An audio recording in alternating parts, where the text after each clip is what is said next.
Josué capítulo 8. A destruição de Ai. E disse o Senhor a Josué: não tenha medo, não desanime. Leve todo o exército com você e avance contra Ai. Eu entreguei nas suas mãos o rei de Ai, seu povo, sua cidade e sua terra. Você fará com Ai, o seu rei, o que fez com Jericó e seu rei. E desta vez vocês poderão se apossar dos despojos e dos animais. Prepare uma emboscada atrás da cidade. Então, Josué e todo o exército se prepararam para atacar a cidade de Ai. Ele escolheu 30.000 dos seus melhores homens de guerra e os enviou de noite, com a seguinte ordem: atenção, preparem uma emboscada atrás da cidade e não se afastem muito dela. Fiquem todos alerta. Eu e todos os que estiverem comigo nos aproximaremos da cidade. Quando os homens nos atacarem como fizeram antes, fugiremos deles. Eles nos perseguirão até que os tenhamos atraído para longe da cidade, pois dirão: estão fugindo de nós como fizeram antes. Quando estivermos fugindo, vocês sairão da emboscada e tomarão a cidade. O Senhor, o seu Deus, a entregará em suas mãos. Depois que tomarem a cidade, vocês a incendiarão.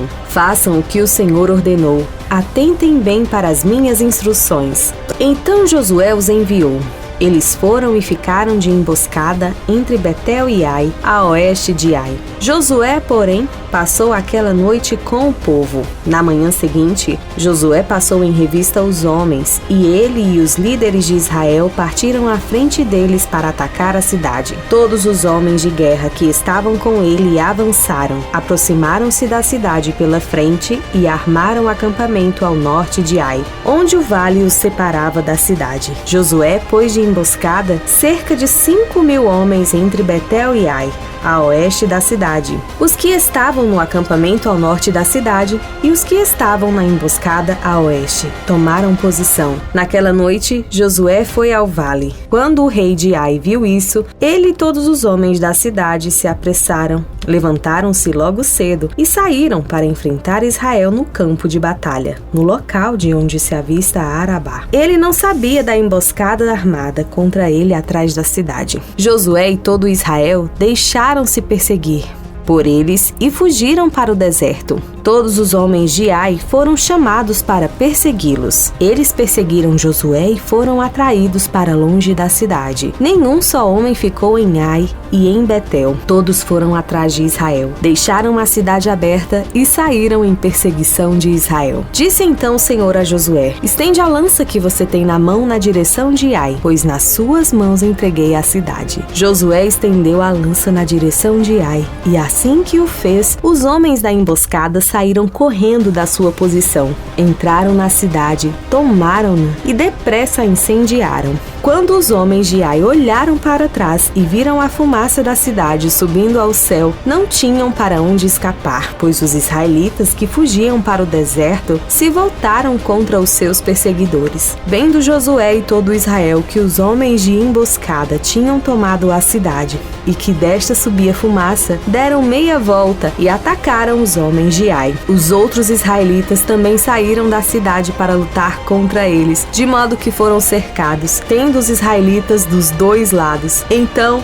os israelitas os mataram sem deixar sobreviventes nem fugitivos, mas prenderam vivo o rei de Ai e o levaram a Josué. Israel terminou de matar os habitantes de Ai no campo e no deserto, onde os tinha perseguido. Eles morreram ao fio da espada. Depois disso, todos os israelitas voltaram à cidade de Ai e mataram os que lá haviam ficado. 12.000 homens e mulheres caíram mortos naquele dia. Era toda a população de Ai, pois Josué não recuou a lança até exterminar todos os habitantes de Ai. Mas Israel se apossou dos animais e dos despojos daquela cidade, conforme a ordem que o Senhor tinha dado a Josué. Assim, Josué incendiou Ai e fez dela um perpétuo monte de ruínas, um lugar abandonado até hoje. Enforcou o rei de Ai numa árvore e ali o deixou até a tarde. Ao pôr do sol, Josué ordenou que tirassem o corpo da árvore e que o atirassem à entrada da cidade, e sobre ele ergueram um grande monte de pedras que perdura até hoje.